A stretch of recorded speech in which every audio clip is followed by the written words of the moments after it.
So 21,700,000 is your actual cost incurred prior year, okay, for 2019. And the actual cost incurred current year is 24,500,000. So nasolve naman natin to kanina, okay? So pag inad natin yan, we have here 46,200,000. Okay? Again, ang importante dito ay yung 66 million na cost incurred total at completion. Okay? And this 66 million, pag dineduct mo sa 65 million, ayan, meron ka ng 1 million anticipated loss. Okay? Dalawang tanong ulit. Last year ka na ba? Hindi pa. Next question, anticipated loss ka ba? Oo. So kung anticipated loss, recognize it at 100%. So ito, okay, lagay mo dito 1 million. Kahit na ang percentage of completion ay 70%, hindi mo gagamitin itong percentage of completion kasi nga ang method natin is cost recovery or zero profit method. Okay? So that is for 2019.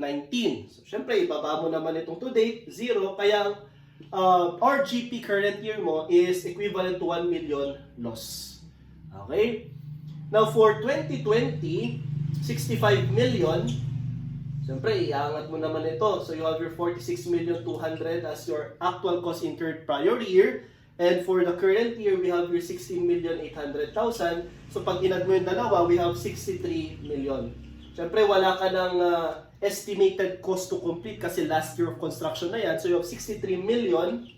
Okay? Ang iyong 2020 total estimated cost at completion, which will be deducted from 65 million. So you have your 2 million. Okay? Ang tanong last year of construction ka na ba? At ang sagot ay, oo, last year of construction na ako. So you have to recognize this at 100%.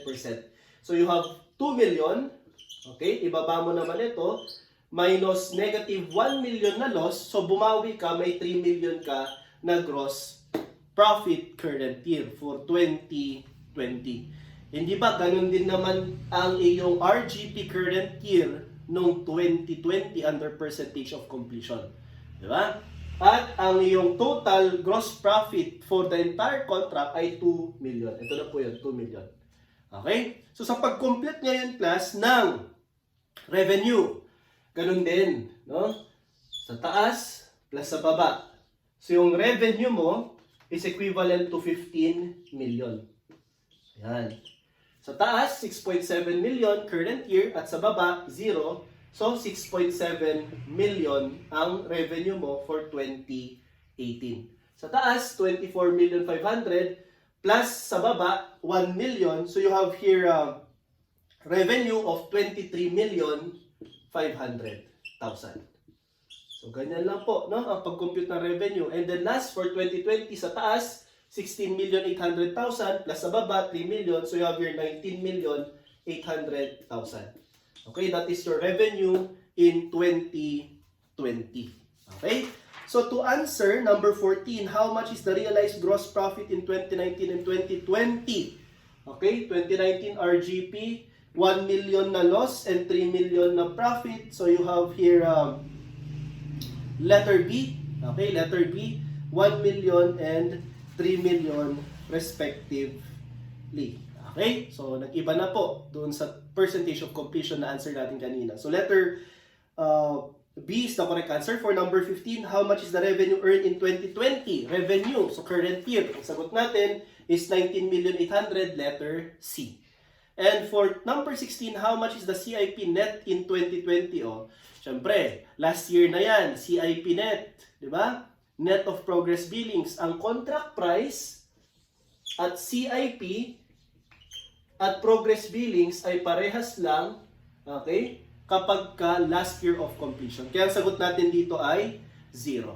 Okay, so that is for zero profit method, okay, or the so-called cost recovery method under the old standard.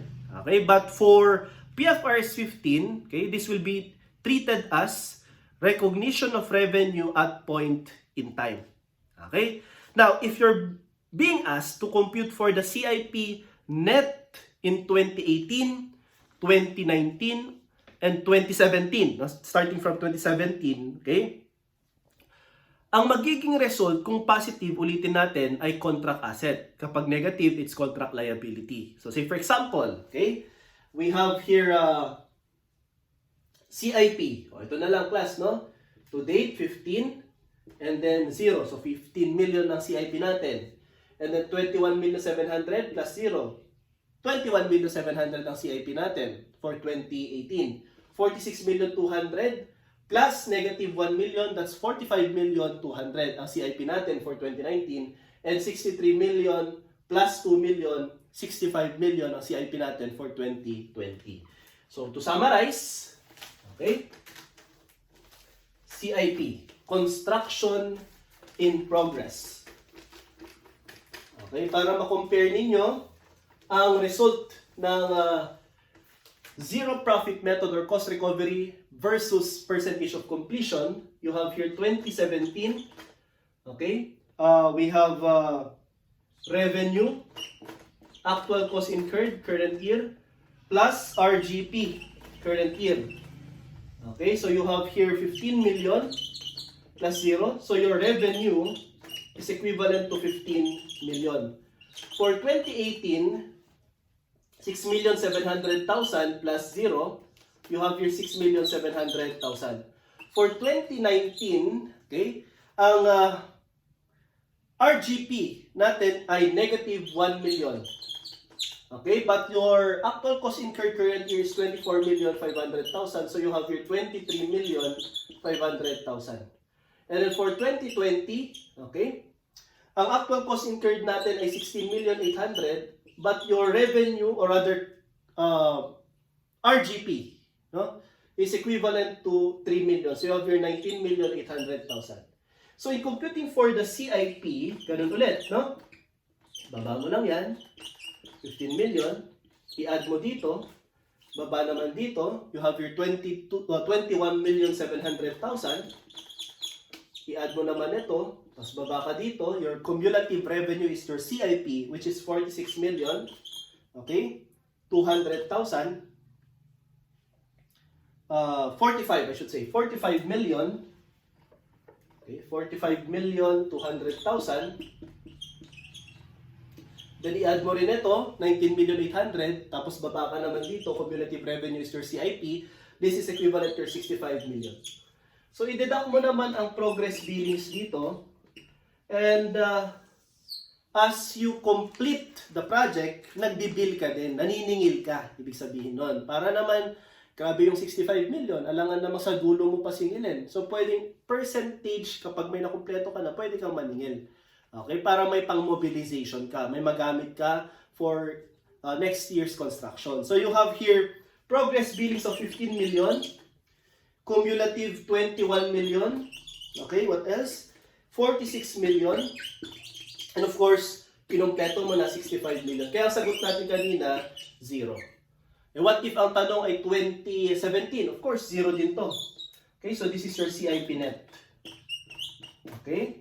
And for 2018, you have your 700,000. And this 700,000 is treated as contract, okay, asset under PFRS 15. And for 2019, 45,200,000 minus 46 million. So, puro minus itong mga ito, class, ha? Yan, puro minus yan. So, you have your negative, okay, 800,000. And this negative 800,000 is your contract liability. Okay? So, ganyan po, no, ang pag-compute ng CIP natin, net of progress billings under percentage of completion and zero profit method. Parehas lang ang method, pero magkaiba ang treatment, okay? Kasi magkaiba na yung value nila. Okay? So, this ends our discussion for problem letter B.